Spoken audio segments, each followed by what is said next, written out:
After surviving narcissistic abuse or leaving a narcissist, did anybody tell you, I don't recognize you? What has happened to you? You look completely different. Did you yourself notice some major facial changes such as sagging eye bags or inflammation, your face looking bigger and older than what it should look at your age? If yes, then I must tell you there is a direct link between the stress that you have experienced in such a relationship and what your face is showing. If that sounds interesting and you want to know how that happens and how to reverse that, please stay until the end. Hi, I am Danish, a narcissistic abuse recovery professional, your host. Subscribe if you haven't already, and let's get started. In today's episode, we'll understand how narcissistic abuse trauma changes your face. Now, before we begin, I would like to make one thing very clear. You cannot look at this one phenomena, this one thing in isolation and say you are with a narcissist, because people in comments come to conclusions or make it seem like as if I am coming to conclusions. Just because someone's face looks different does not necessarily mean they're with a narcissist. How can you say so? I'm not saying so. I always make it very clear that you have to consider the context. You have to look for the other patterns. This is just one of the many manifestations of trauma caused by narcissistic abuse. And those who think I'm reaching and these things are just a load of BS and it's not possible and so on, need to educate themselves on trauma, and they need to do their own research to understand how trauma changes us physically, because now it's known the body keeps the score. So it's not something that I'm just throwing in the air just because I think there should be a link means there is a link. Of course not. I do my own research. I understand things. I relate those things to my own personal life before I talk about them. And then I come here and share those views with you. In a narcissistic relationship, every second spent with a monster like them is spent struggling, worrying, in tension, all the time anxious, waiting for the sky to fall.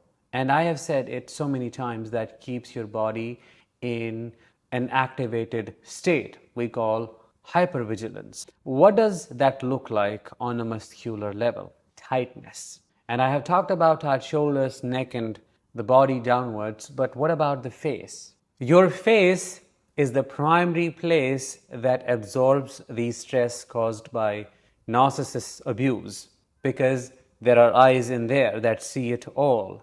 There are ears that hear it all, and then there is your mouth. With that is your throat. You lose your voice in such a relationship. You can't speak. You are choked. I call it psychological strangulation. And how does that look on your face?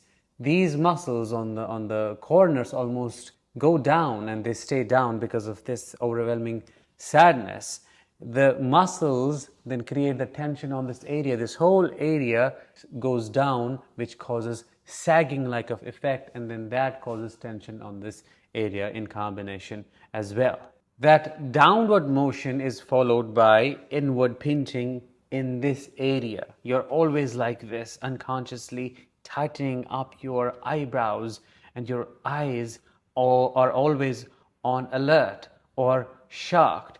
Your eyes may sink in, which was the primary facial change that happened at a very young age with me.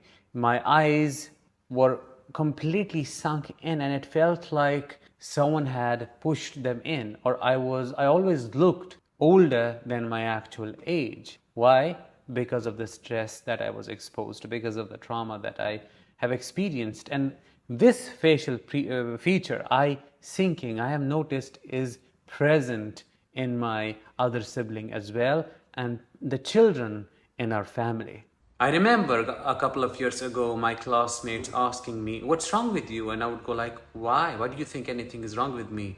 And then their response would be, you look quite tense in your face. It feels like you have been attacked by something. You look quite afraid. You feel like under some kind of attack. And that would shock me because I myself was not aware of what's wrong with my face. I would then go to the washroom, to the restroom, to just take a nice look and notice what was going on. And I remember one day I noticed my eyes looked quite open, wide, as if they had experienced some kind of brutality, some kind of shock, some kind of extreme violence. And isn't that true? That is what I have experienced. That is what I have witnessed with my own eyes. And that showed up continuously without me knowing it is there.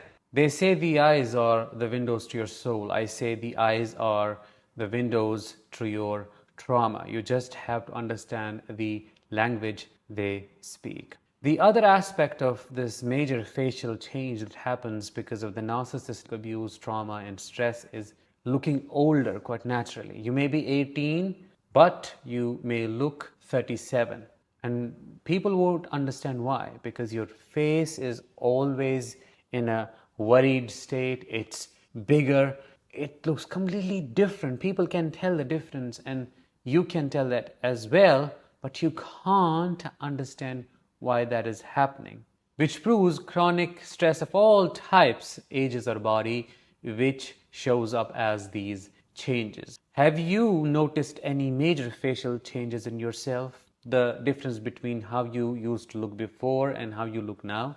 If yes, drop your answers in the comments below and help other survivors feel validated and less alone in their healing journey. Now comes the recovery part. If you have recognized these changes in your face, you have to understand that they are caused by the tension of the muscles. The muscles are attached with the skin. So if you keep them tensed, they leave a mark. The first step is to leave the narcissist, because if you stay in that environment, the biochemistry is going to be out of whack and all messed up, and nothing is going to make any difference if the adrenals are hyperactivated. So you have to first get out, then you have to work on your nervous system. I say that always. But when it comes to your face, what you have to intentionally do is you have to notice how you just go into this pose, into this pinned position quite naturally, and you have to try to keep your eyebrows relaxed, your eyes smooth and calm. You have to start noticing your jaw as well, because this is the point where we store a lot of stress. I talked about TMJ recently. So you have to notice if you're clenching your jaw, and whenever you find you're doing that, you have to intentionally drop it. And I can give you a small, very easy to follow exercise. It's called fish mouth. The way a fish moves its mouth, opens, closes, that is what you have to do every single day to relax this area, like this.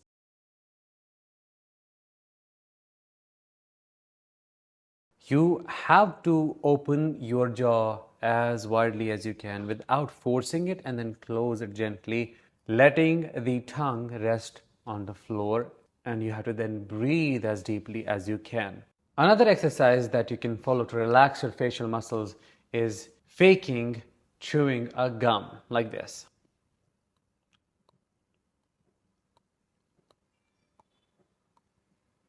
Like that. Move the jaw in the circular motion.